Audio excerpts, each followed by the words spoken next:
start to put tension on my string drawback, I was like, okay, I'm gonna smoke. It's him. You can look at the horns when he's dead. I'm in the zone. Let the arrow go. It's perfect. When they lose their front doors, and, that's how you know they're smoking. Went about 5-10 more yards. We probably went 20 yards to a little tip, then we tried getting back up. I saw him pull up. We rushed 40 years rods that night. We got like 156 and something like that, and then the next day we came up to 163 even. You're listening to the White Cat Outdoors podcast, bringing you to the table where we talk about the outdoors. Tom, put your beer down. Thank you. Episode 114. What's going on, everybody? Nick and Tom sitting here. What's going on? Thanks for having me on the show. Yeah, you're not the guest. Anytime, Tom. We will have you any day you want to show up, buddy. Perfect. We appreciate you. We have a guest today. It's Emma Brendlinger. Hello.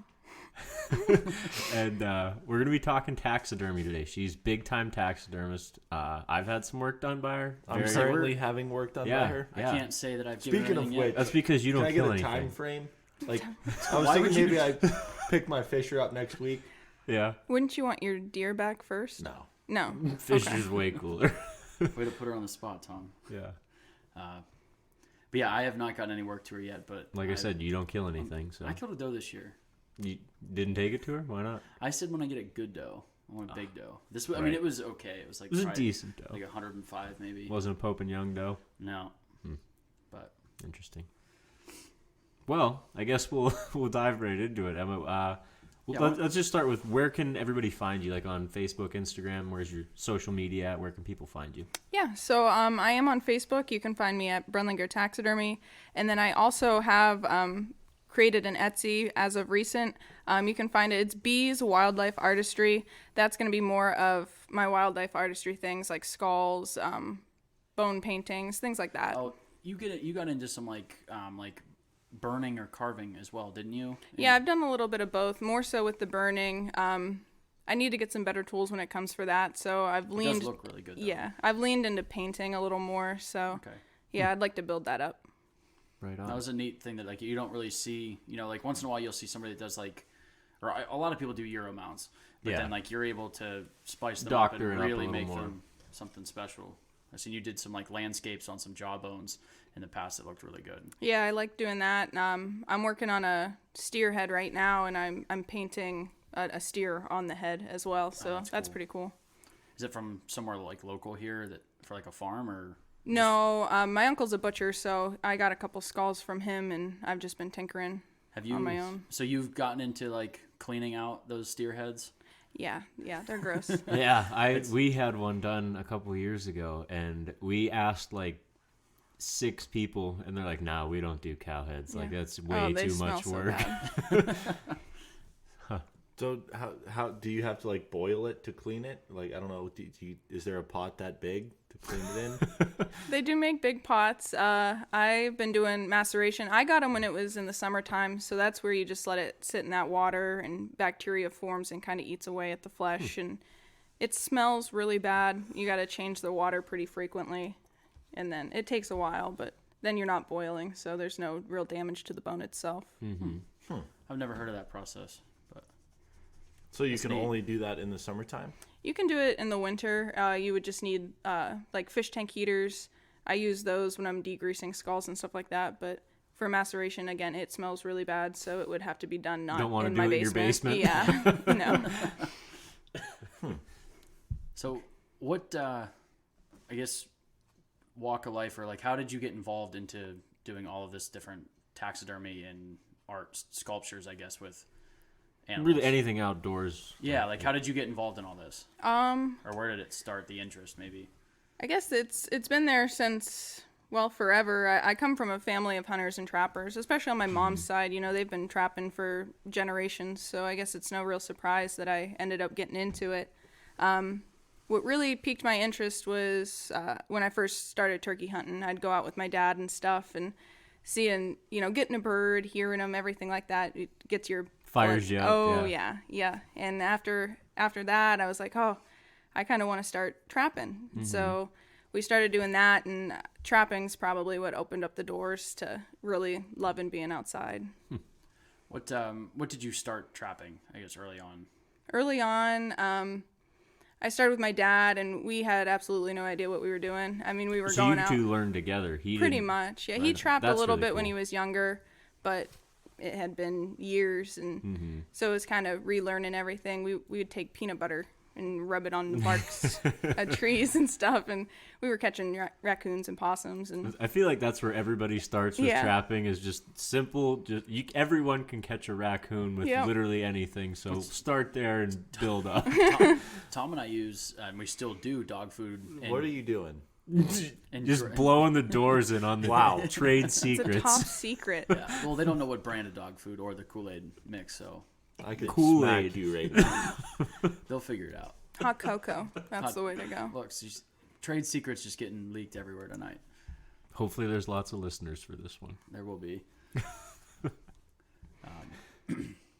But yeah, we started with raccoons and stuff, and I really started wanting to get into water trapping, more of muskrats and beavers, and still that's probably my favorite. I like the marshy swamp gas, you know? Yeah. Nothing better. Yeah, but yeah, trapping. I one of my favorites was learning how to like identify different animals based off of tracks in the snow and the mud.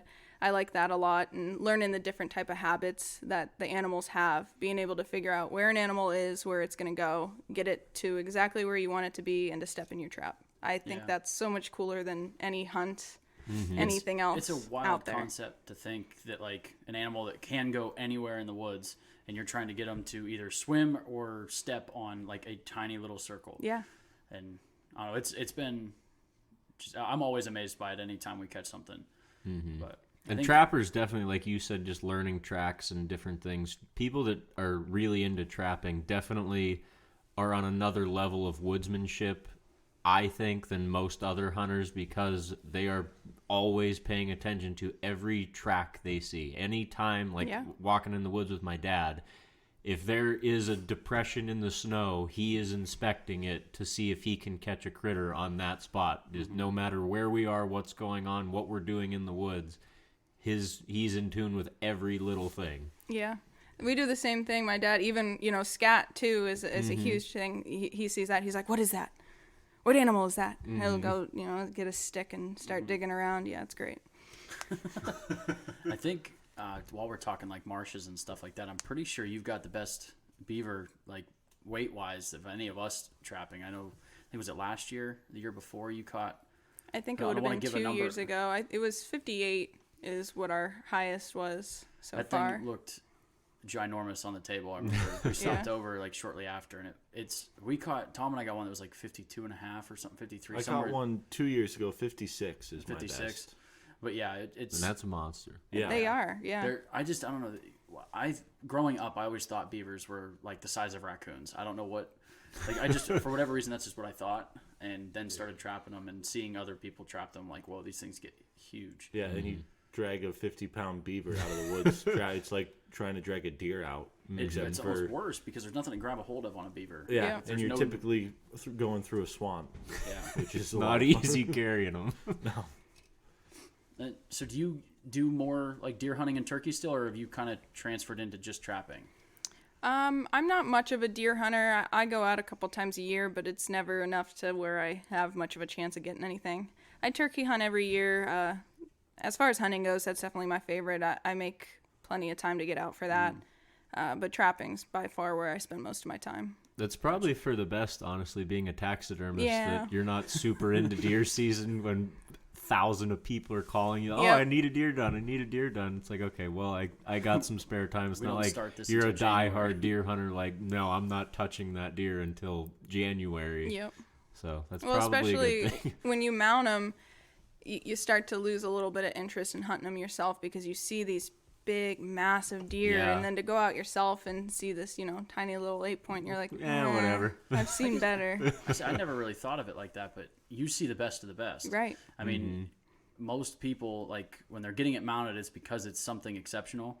So and I've seen a lot of the pictures you post, it's like always big deer, I'm like, geez, like I never thought of how it like could affect your outlook on whitetails. Just if you're almost desensitized to like big deer, it's hard to be impressed by something smaller, which unfortunately, like in Pennsylvania, there is a lot of, the smaller deer, if you will. Mm-hmm. And I'm sure if I saw it in person, I'd still get very excited and still definitely want to shoot one, but I get excited over a doe. So. Yeah.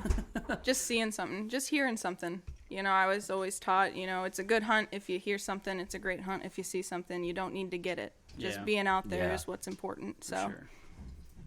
So with all of this, like hunting and trapping, at what point did you start thinking about like advancing to like taxidermy?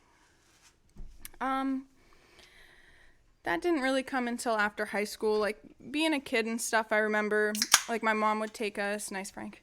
My mom would take us to the college and stuff. And in one of the biology buildings, they have a little bit of a taxidermy box. So they have some ducks and birds and reptiles. I remember seeing those and being like, wow, that is just so cool. And they're not the greatest. They're old. But old taxidermy. At Edinburgh? Yeah. Like in Cooper building? Yeah. You've seen it. Oh, yeah. Great taxidermy in there.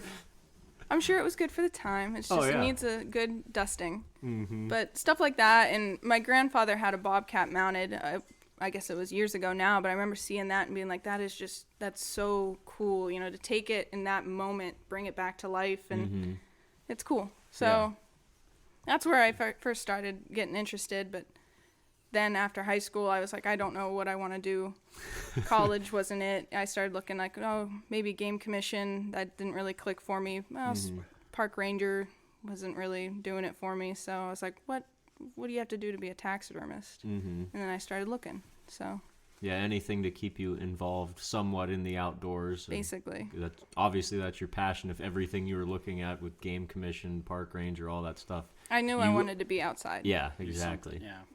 So how did you get started into it? So once you decided that you wanted to be a taxidermist, like what was the next step for you?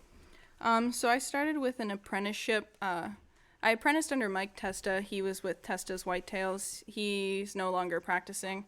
It ended up being nice timing because he wanted to get out and I kind of wanted to get in. So he took me under his wing and showed me a bunch of stuff. Nice, easy transition. It's basically, not like he's bringing his competition in. Yeah. Which I was a little nervous about taking, getting an apprenticeship. I didn't think anyone would want to do it for that exact reason, but I was lucky enough to find him, and he's been great. He's taught me so much. How do you even get into something like that? Like to find an apprentice? Yeah, because like you said, it's almost like competition, if you will. Like, did you know him early, from prior? I didn't know him. I broke my leg, went to physical therapy. My physical therapist set me up with a guy who set me up with him. So I got really lucky. Good thing you broke your leg. Yeah, I guess. Everything happens for a reason, I guess. Yeah. So how long did you apprentice with Testa? I apprenticed with him for 2 years. So I learned a lot of the basics. I watched for a lot of it. And it was just a couple times a week that I would go over there. Is there a specific amount of time? Because I know you have to get certified and stuff. Is there a specific amount of time that you have to be an apprentice to get certified as a taxidermist or anything like that? Or you can just kind of do whatever you want? I know in Pennsylvania it used to be that you had to have at least a 2-year apprenticeship or have gone to a school. I don't believe that that's true anymore. I'm pretty sure that you can just, pay your fee and become a taxidermist if that's what you want to do. I didn't want to go that route. I kind of wanted to know what I was doing. Yeah, if you want to do it for a living, you better know what you're doing. I didn't want to just do it for myself. I wanted to do it for other people, so I knew. Yeah, you went about it the right way. Mm-hmm. So you did the 2-year apprenticeship and then school? And then I went to school, yeah. Because I wasn't entirely sure if taxidermy was what I wanted to do. I knew I was interested, so why go to school without having any idea if this is what I wanted to do? And that's where the apprenticeship definitely helped. Is that how most people do? Do most people do apprentice then school or school then apprentice? Everybody that I attended school with hadn't done an apprenticeship. They just went directly to school. So you were already way ahead of everybody else. I wouldn't say way ahead. I mean, the people that I went to school with were very good. We had one kid from Italy. Really? Yeah, in my class actually. Yeah, and Came he all was the way over from Italy. Yeah. Wow. And he was really good at birds. Really good. That's interesting. But yeah, I had a little bit of, I guess, foreknowledge of knew all terms. the basic stuff. Yeah. Stuff like that. Mike made it very clear, not that he was like, don't do taxidermy, but that there's a lot to it, and to be ready to take on everything that comes with it. You know, what they don't tell you when you go to school is, and I don't know the exact number, but it's like 80-90% of people that go don't end up being a full-time taxidermist when they're done with school, even if that's what they thought. I could believe that, yeah. Because you go, and it's expensive. It's a very expensive school, and it's not very long. And you come back with all this knowledge and all this stuff, and you're like, okay, let's go. Well, how do I apply this now? Now I need a place to work. Oh, well, I have my basement, so I'm lucky, but now I need equipment. I need forms. I need lights. I need tools. There's so much stuff. And then, well, I'm not going to be able to get going until next year, and now it's just like, you know, summer break. Do you remember everything from the previous school year? Yeah. No, not really. Well, I'm sure even finding clients, too, because I know, at least for, like, us, word of mouth is huge when it comes to taxidermy. And for the longest time, we were 3 generations going to the same taxidermist. Yeah, there's definitely loyalty in the taxidermist business. I'm sure that's got to be a big obstacle for any new taxidermist, that like getting that clientele, which I'm sure helped with like starting with a taxidermist that was kind of on his way out, helped you a little bit to get clients built up a little bit. Yeah, he sent pretty much everyone who's come and asked him to do a deer, he's sent my way. Not necessarily that they've all come to me, but he's like, hey, this is who you should go to. She taught under me. My dad has been a big help when it comes to that, because everything I've done has been word of mouth. So I took a bunch of business cards, I gave them to my dad, and he spread them around work, and I'd say probably like 90% of my business are, you know, the GE Wabtec fellas. Well, I know I've taken stuff to you. Oh, yeah. So well, you're that 10%. I'm part of the 10%. Yeah, Tom and Frank. But maybe soon enough, Nick will be in that pool, too. Probably not. Fingers crossed. Yeah, turkey hopefully. Season's coming. Yeah, I'm not afraid to shoot a turkey. Yeah, turkey season is right around the corner. It actually so. Brings me to like my next point is, like, when you were in school, do you kind of specialize or start to figure out what you're most interested in mounting? When I went to school, it was an 8-week course. So I should probably say where I went. I went to Western Pennsylvania School of Taxidermy. That's in Punxsutawney. The teacher was Mark Jordan, and his helper was Sean. Can't think of his last name. Sorry, Sean. He was very nice. I still talk to them if I have any questions. They're very helpful when it comes to that.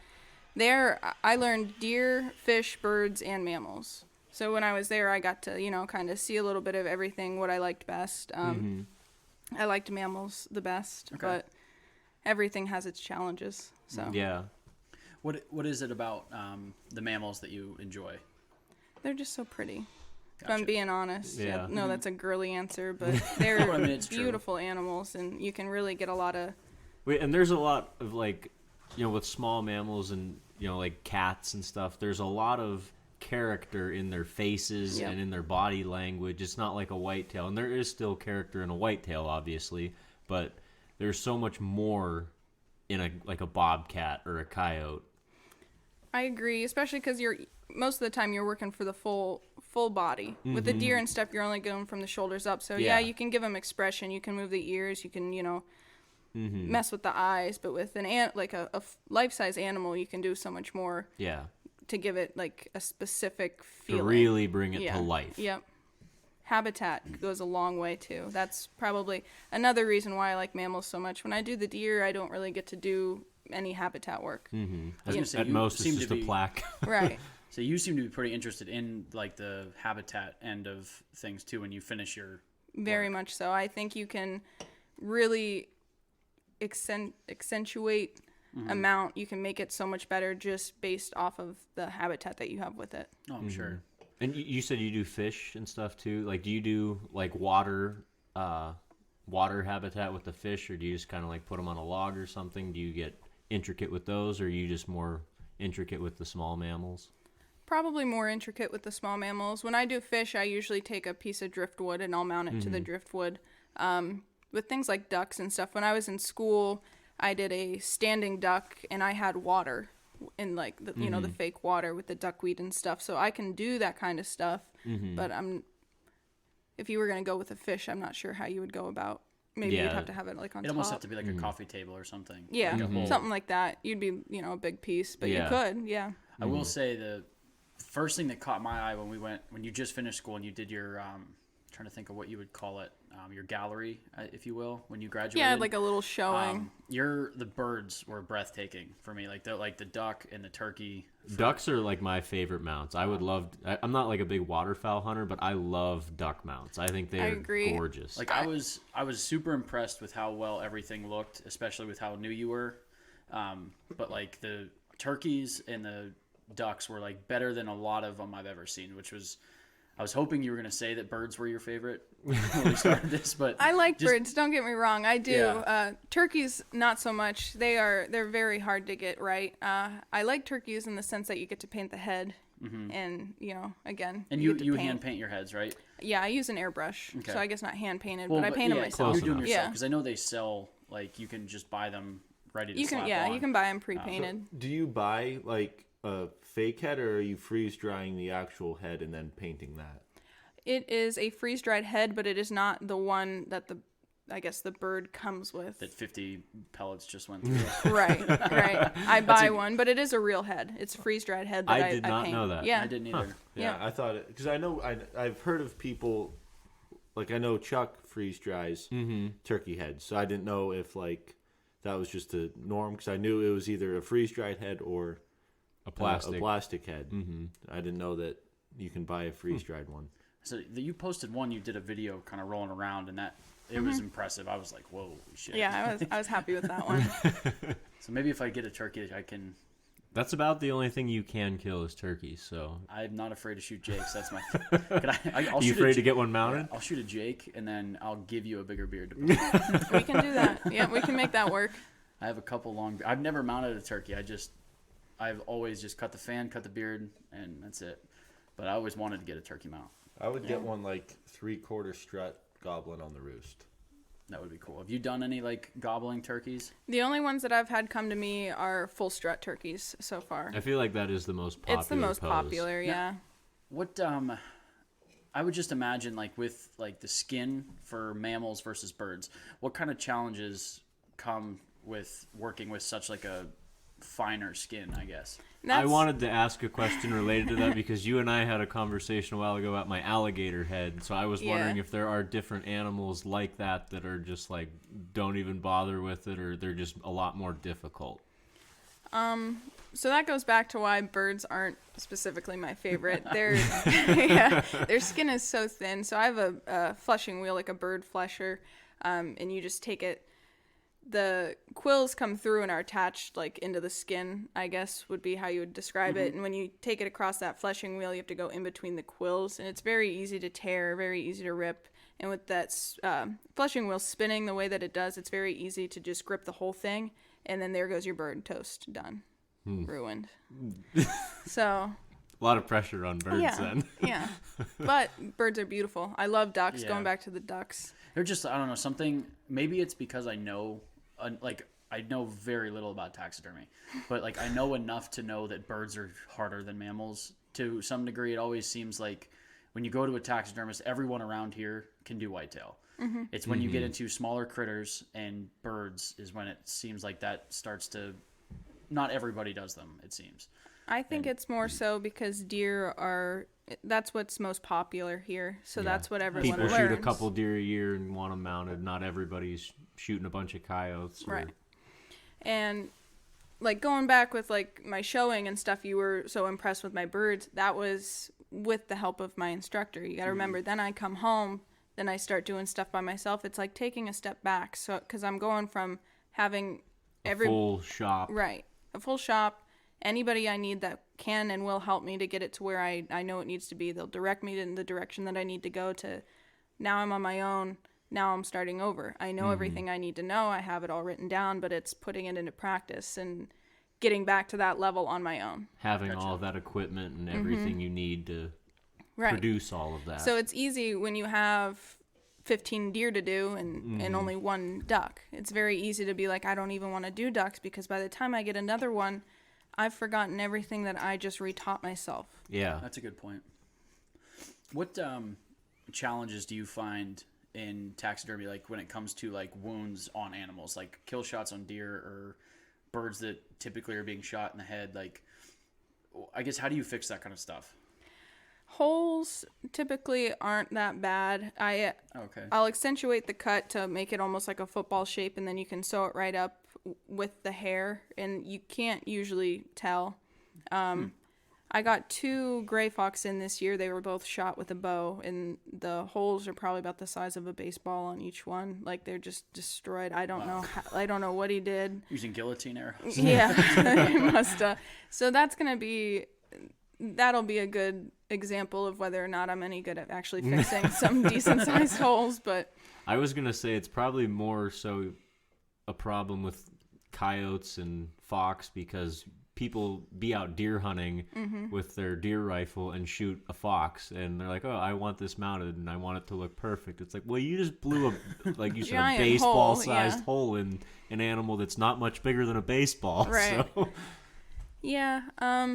With deer, there's a little less leeway. So like with a fox or a coyote, you have that thick, downy kind of fur, you can hide a lot of stuff. With deer, not so much.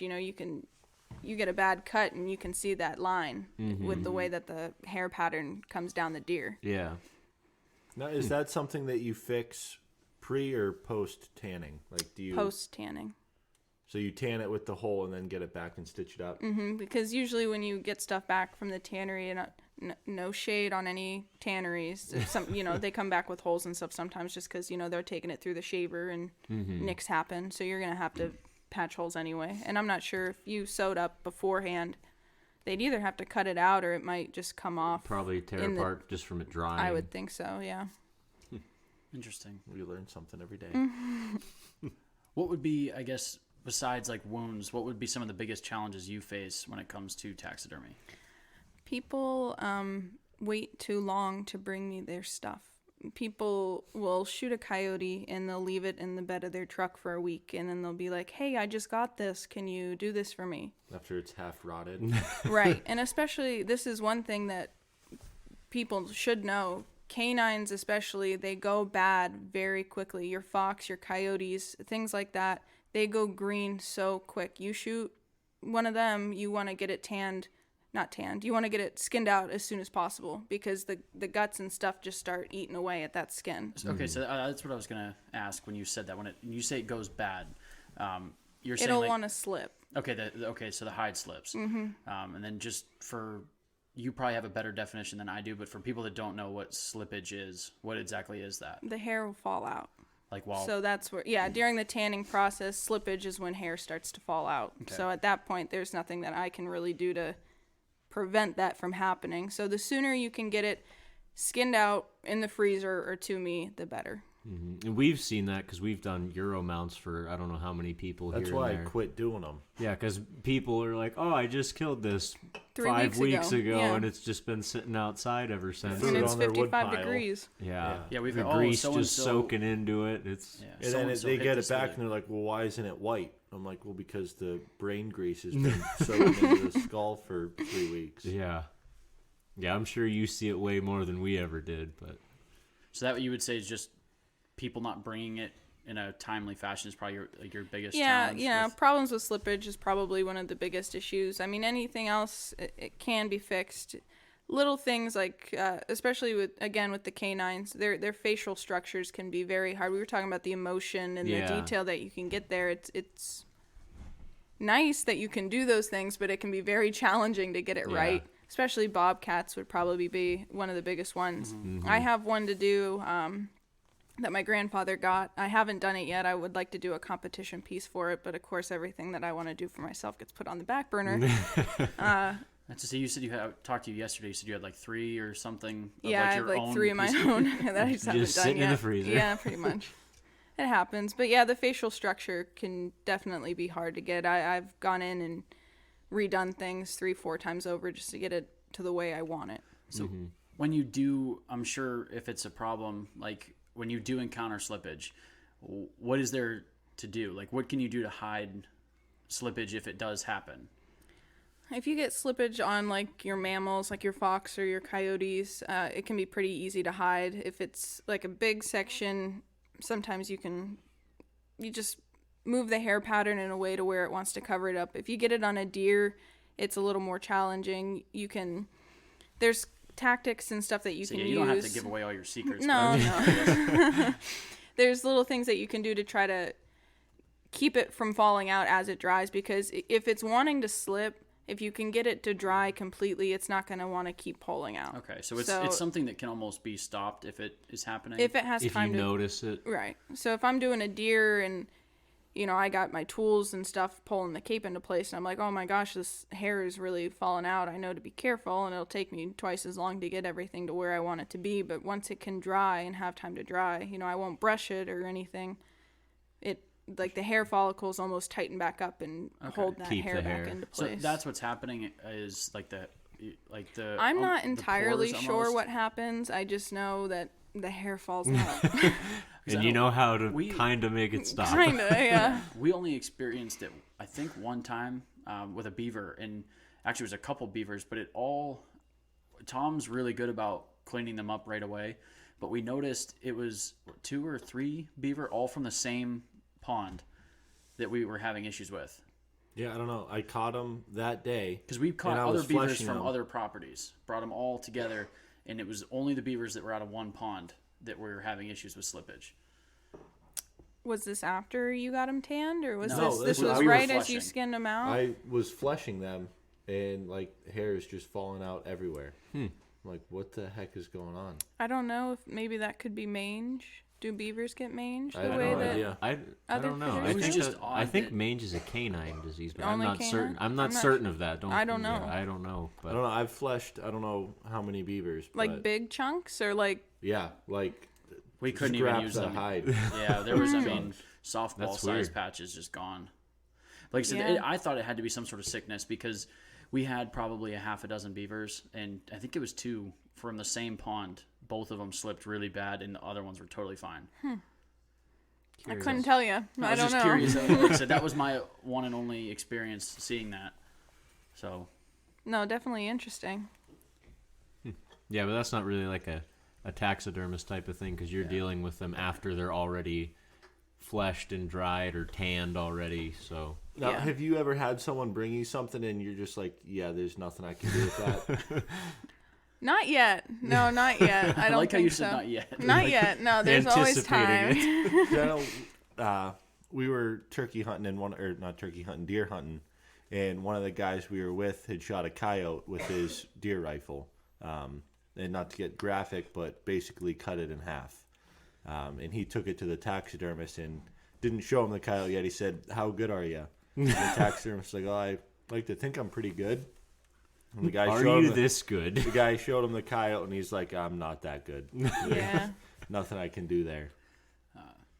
I'm gonna hard transition on you. We've berated you enough about the challenges and everything. I want to ask, like, what's some of your favorite things like to work with, or maybe your favorite mount specifically you've done? Favorite mount that I've done, probably a pack frame mount for me. That's got I know this really cool guy named Frank, and I did this pack mount for him. No, I did like that one a lot. Yeah, I'd like to get more into the pack mounts. It's definitely getting more popular. We've had like probably 2 or 3 people message us about the pack frame and saying that, like, I never saw anything like that. Like, now it's like, hey, I want to get that next time. And every time I told him, I said, well, Brendlinger Taxidermy does it really well, so head that way. So hopefully, even like soon. The guy that we were down hunting with when I killed that deer in North Carolina with Carolina Woods and Water, I sent him a picture of that when it was done, and I said, I finally got this back, from hunting down with you guys. And he said, that's definitely going to be my next mount, because he loved it. I like hearing that. It always feels good when people like what they get. Yeah. One of them was John Arquilla. He messaged us and was like, hey, like, that's a badass way to do that. So he's in Ohio, I think.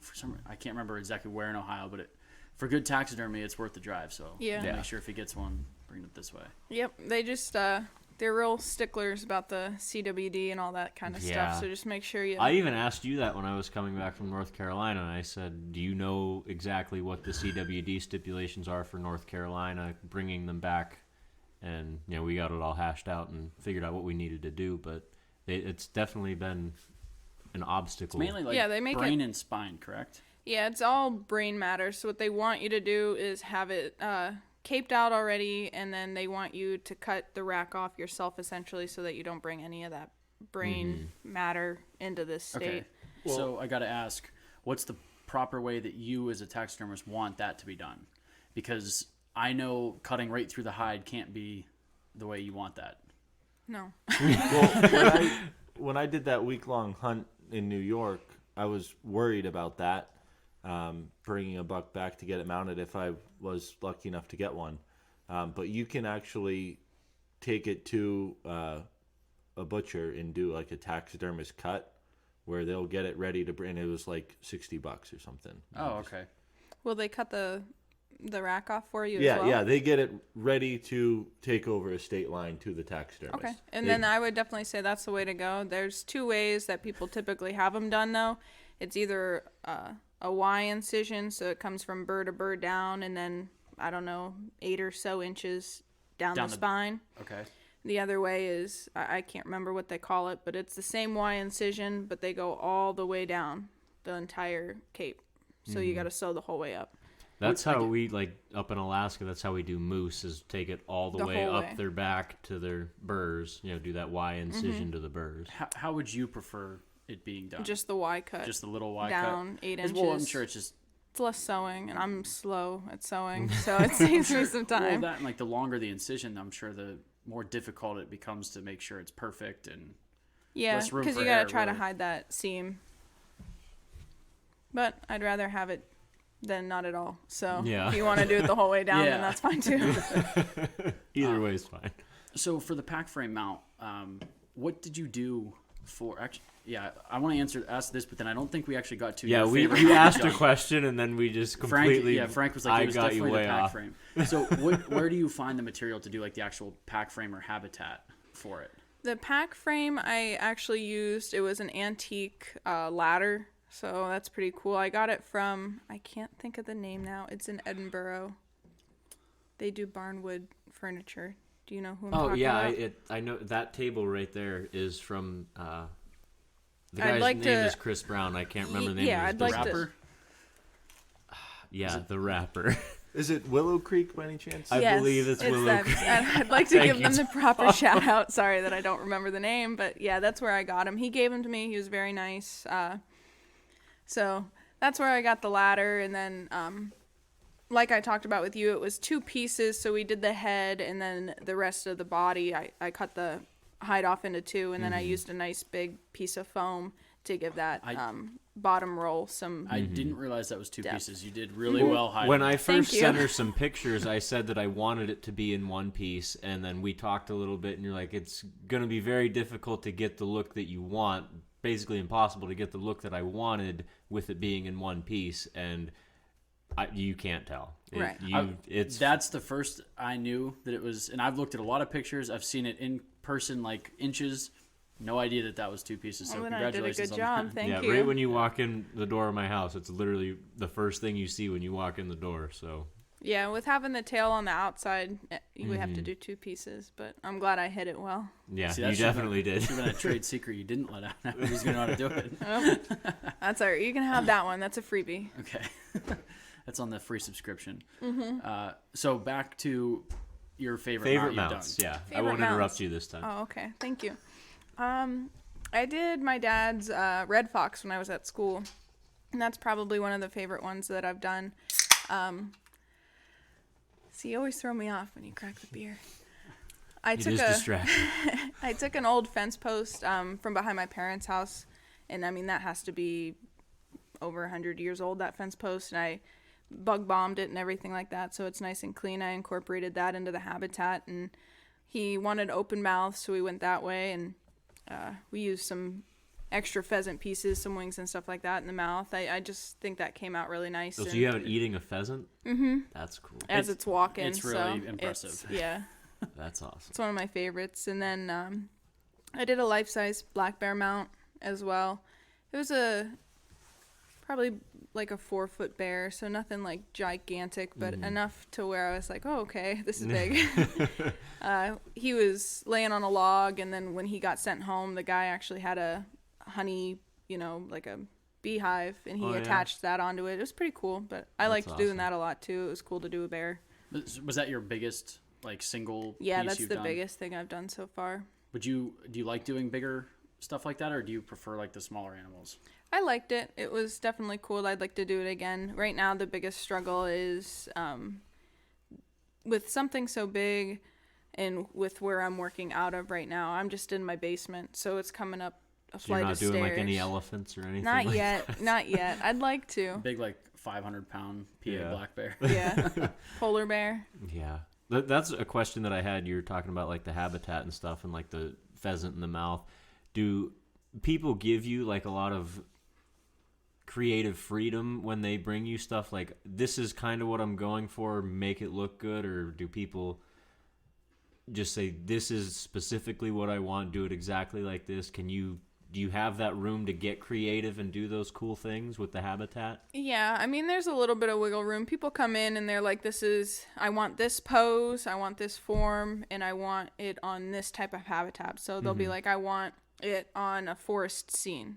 So from there, I can kind of take some Create liberty your and own thing. Right. I create fake rocks and moss and this and that, and to give it some oomph.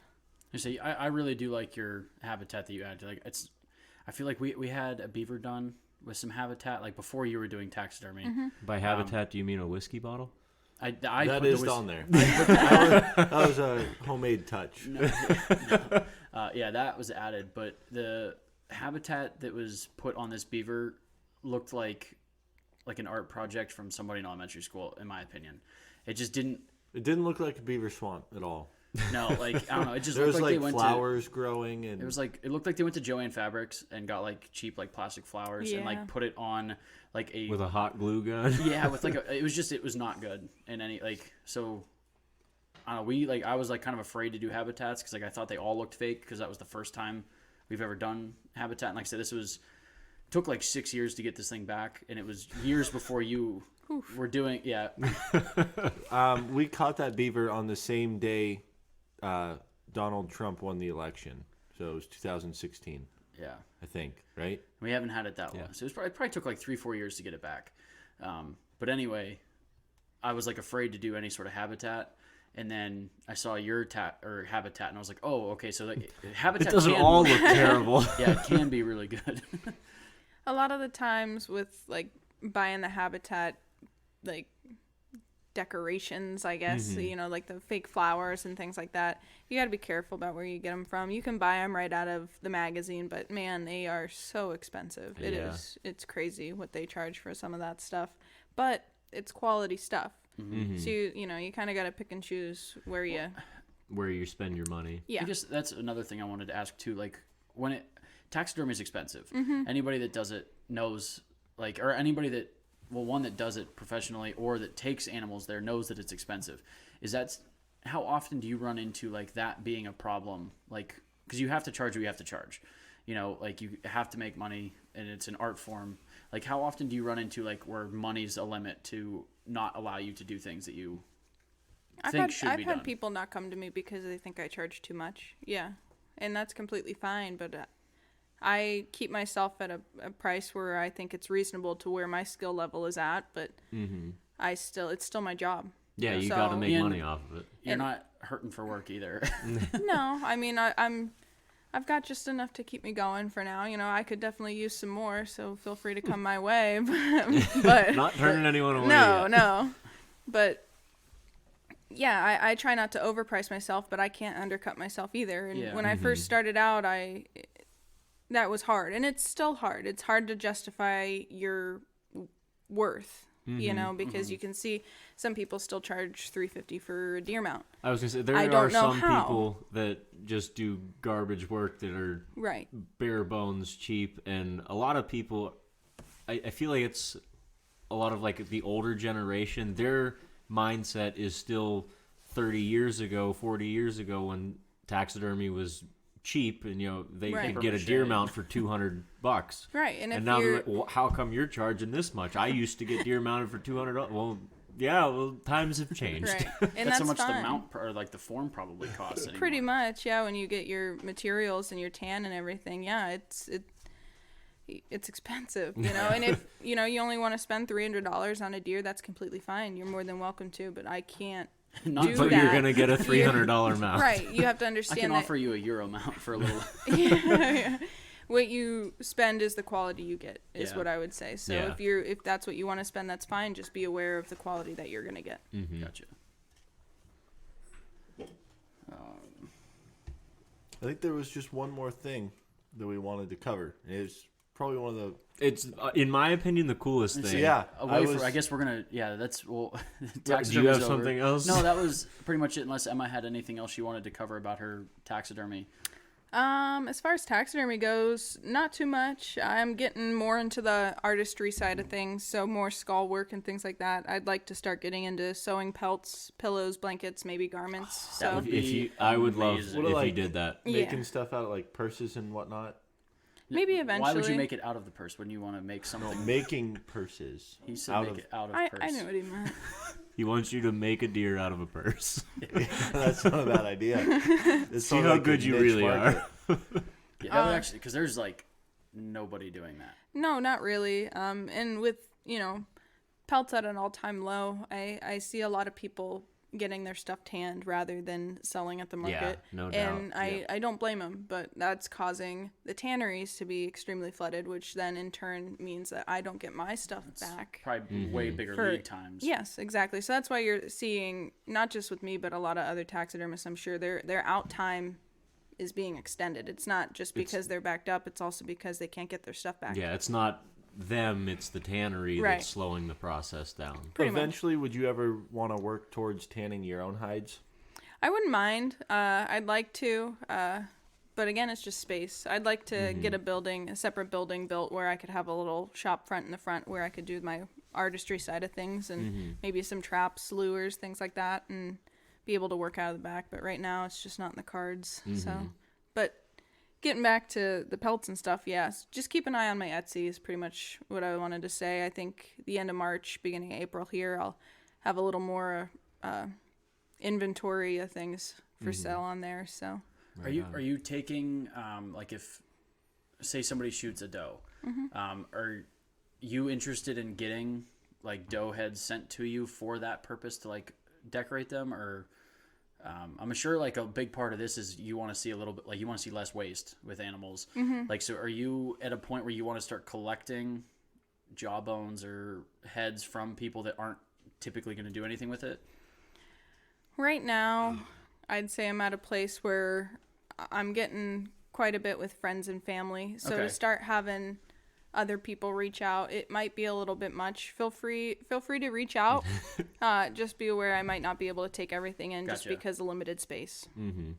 Yeah, that's fair. Makes sense. I'm sure you have to have a lot of freezer space. A lot of freezer space, yeah. I've only got one freezer right now, so she's filling up. Oh, I bet. Okay, so are Yeah, we I moving? think Because as long as Emma's- I've been Taxidermy adjourned. okay. You caught an otter a PA otter. I did. A Northwest PA otter. We just got It's a a rarity. season for otters. Is it how many And- years have we had This a is season? the second Second season. year. Yeah. Okay, I was gonna say I knew it was very recent. Yeah, and I just want I want to hear about it. I want to hear about it. I guess start us from what got you interested in wanting to trap them, and then Yeah, take you us said through. you're super interested in water sets earlier, so obviously that got you going into otters when we had a season. So Yeah, take us from the top. From the top. From the Okay. top.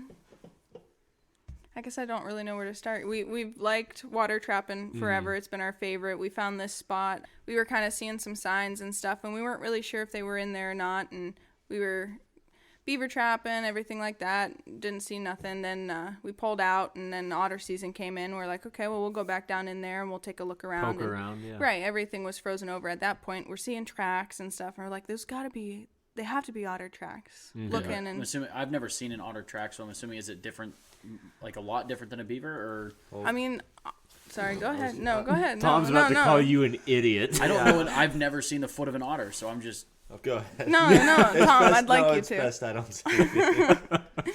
I am not 100% sure because, like, it's only the second season for otter. I think they're kind of like a fisher track. Tom, am I right? Do you always see a tail? They're They're not like not a shaped beaver. the same. Like a beaver, like you ever see the back foot of a beaver? Yeah, they're like super webbed and everything. I They're literally have more never. long. They're longer, I think.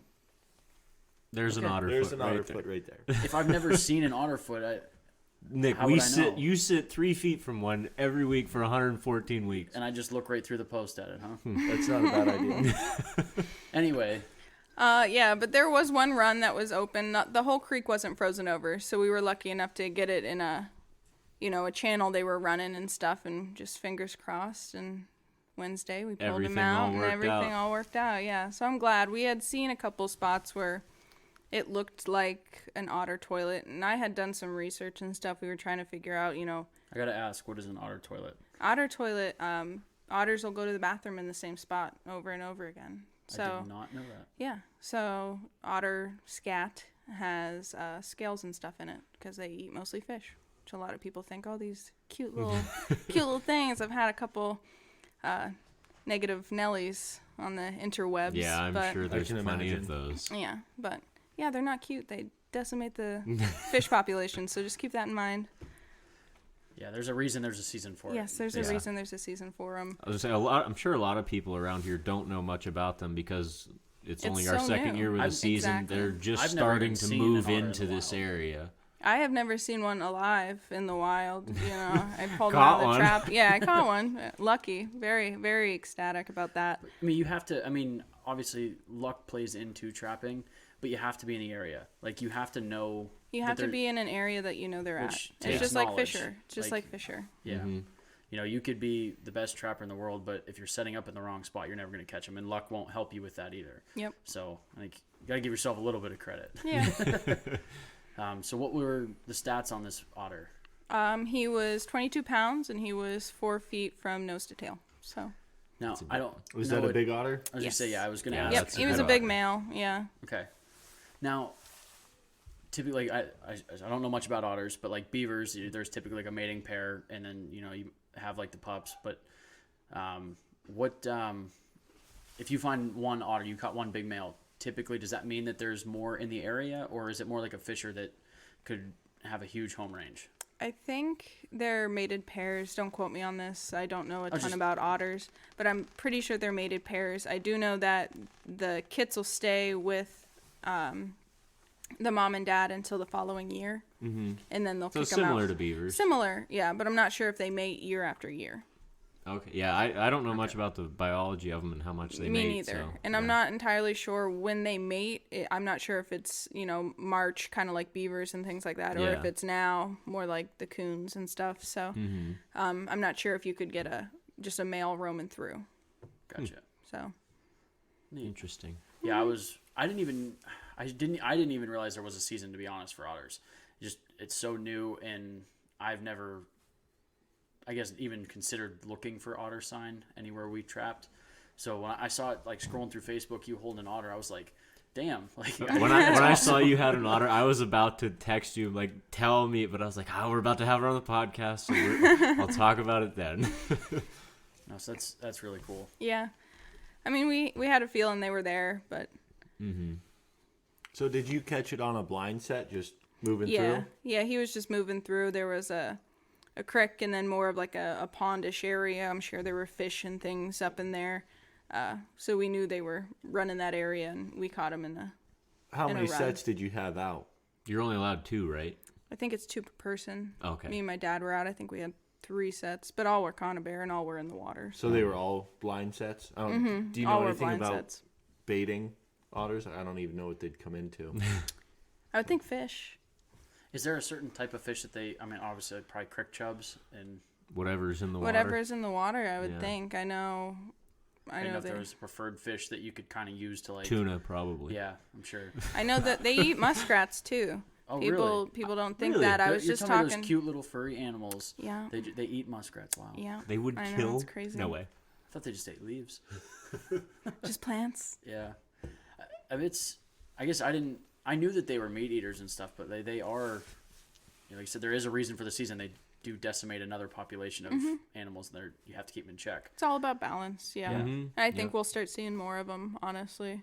I'm sure, yeah, because trapping is, I feel like it's almost like a dying art, if you will. Absolutely. So even though they're opening up an otter season, I can't imagine a ton of them are going to be. Well, they really made it hard, I'll tell you that. They give you 1 week in the middle of February. And 2 traps. So what's the process of getting a license or a tag? So you have to have your fur bearer's license, and then you just purchase a river otter tag separately. So it's the same as a fisher? Same as a fisher. Okay. You just have to get it before the season. Once the season starts, you cannot get the tag. Fair. I think I'm going to do that next year. I'm going to try and catch That'd be pretty cool. I mean, don't take my you spot. know how cool it is. I don't even know where your spot is. I'm going to have to find my own. You might happen upon Tom purely on accident. Oh, hi, Tom. Yes, if you see any like little markings on a trap with Tom's name on there, just kick him over. Yeah. So put a stick through him. Unset him. Oh, man, he had a miss. It'd be hysterical. No.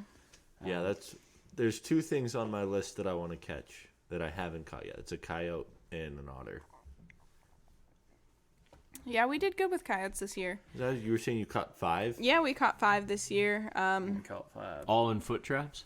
All in foot traps. Yep. Me and my dad, we've been into it, but we never really, studied it. Never really, we were kind of trial going in and it. error. Yeah, kind of. Yeah, we weren't really giving it our all, and this year we really went in and we were trying hard. We were doing everything. I think you guys talked about pipe dream sets before on one of your other podcasts. We did that, and we were starting to do drag sets this year. So we were really walking fence lines and stuff and just watching for where they were running. And we would pull the hair off the fence line, and then, we would walk that fence line every day. So we would see where they were running time and time again, and that's where we would set our trap. And it almost seems like these coyotes are 1 or 2 coyotes are running that, and that's it. Not all of them. So once you catch that one, it's done. Right. And we didn't figure that out until, pretty much towards 3 the end. weeks of empty sets. Yeah. But it was cool. I'm glad we did as good as we did. It was definitely a good season. Yeah, we 5 caught. in 1 year. That's good. It's good for us. I mean, Yeah, I mean, we haven't caught any coyotes, so right. It's just behind the house. We don't have a huge area, so we didn't set any traps for coyotes. No, I did The problem I always ran into is I think the easiest time to do it would be in November, when you don't have the constant freeze and thaw and snow melt and everything like that. If I have an open minute in November, I'm in the woods deer hunting. So my coyote trapping was pushed off till December, January. When you got the freeze thaw. Something tells, it's weird. Every time we went out and set traps, without fail, the next, that night, it snows heavy. Yeah, we get 2 feet. Buried my traps. I'm like, good thing I spent 6 hours setting traps today. The one time we went up to camp and we're trapping, and we spent, all day setting traps. There was not a single snowflake on the ground. Woke up the next morning to 2 feet of snow, and everything was totally... Forecast said 1 to 2 inches. I'm like, I can handle a light dusting. We spent a day and a half finding our traps, to the point where I had to go to the hardware store to rent a metal detector. It was that bad. That's nice. We knew there was this big bank that we there was an old logging road. And we had there was 2 sets on this bank. We found one and could not find the other. Yeah. But That's we just the had best. really bad luck trapping them. But it just like Tom said, we wait pretty late into the season and makes it tough. But you start too early, and they're not really... Yeah, you're catching them for their fur, so you don't want to... Right, they're not prime yet, and they're not really hungry. They have food. They can find what they want. It's when you get cold out that they're like, oh, okay, anything I'll eat this they can take. old, gross carcass. Yeah. But I like when it's still warm. It's more fun that way. Oh, I'm sure. That's why we like archery season so much better than rifle. Part of any. There's a lot of reasons. Yeah, there's more than one reason, but that is one of them. One of the big reasons is you can be hunting and it's 60 degrees outside or 50 degrees, sunny. In a t-shirt. Pretty much, yeah. Yeah, there's been certain days I'm in a short sleeve camo shirt. So is there anything you want to cover before we sign off here? Or, I think I'm good. good. Right on. Yeah. again, you can find me Brendlinger Taxidermy on Facebook, and I'm on Etsy, Bees Wildlife Artistry. So Bees Wildlife Artistry. All right. Perfect. Well, I really appreciate you coming in and talking to us. Thank you for having me. Yeah, this episode's been a long time coming. I know. We've been talking about it for a while. No, it's not your fault at all. Yeah. You just, I mean, you wanted to make sure everything was legit. Yep. Yeah, it takes a while. I got my schooling done. I got my taxidermy license. I got my sales tax, all that stuff. Legal beagle. I'm legal. Perfect. I'm ready. Well, yeah, again, I appreciate it, and hopefully, we'll have some more stuff to take to you this year. Maybe you'll kill a turkey. Yeah, if I get a turkey. If you don't take crossed. if you kill a turkey and you don't take it there this year, have you only done full body mounts with turkeys? Like, have you done? You gonna get a shoulder mount of a turkey? What the hell are you talking about? I've seen those before. They do look kind of cool. I did it was the fan and the beard and the feet. I did that for a kid, and I know you can do them with the wings as well. He didn't want them on his, but you can do them that way. So there was almost like a plaque mount, but for a turkey. I feel like I'll give you just reasons to practice new things. Like, I know, like, Frank kind of did that with his with the pack mount. We knew you never did one, but it was like, hey, try and this. I wanted one, so I'm like, maybe I always thought it'd be cool to do like a gobbling turkey on a perch. Like, maybe we'll practice with that. There we go. I'm in. I got one more question now that we brought that up. Yeah. So when you get the freeze dried heads, are they movable? Or like, so like if you buy a head, what I'm getting at is like when you buy a freeze dried head, do you have to like specify what it's going to be used for? Like, it's going to be full strut versus gobbling? Yeah. Okay, that's all I was. They're curious stiff. about. Oh, you're asking if she can manipulate the head. Yeah, like I didn't know if when she gets a head to use, it's like she's got like a barrel of them, and she can use it for gobbling or gobblers or like a full strut. I feel but you have to order them specifically for the style of mount. The pose. I kind of figured that because freeze dried. I have a snake that's been freeze dried, and it's you're not moving it. Yeah, no. I just didn't know if there was some. Okay, that's all I wanted to talk about then. Tom, that one wasn't for the listeners. That was for you. Tom, any last comments before we sign off here? No, I think we covered pretty much everything. All right. Well, thanks again, Emma. Yeah, thanks for coming on. Thank you. I appreciate it. All Sorry right. it took so long. Oh, yeah, it's all right. Hey, good things take time. All right, thanks to everybody for listening, and tune in next week for episode 115. In the meantime, make sure you guys are all still getting outside.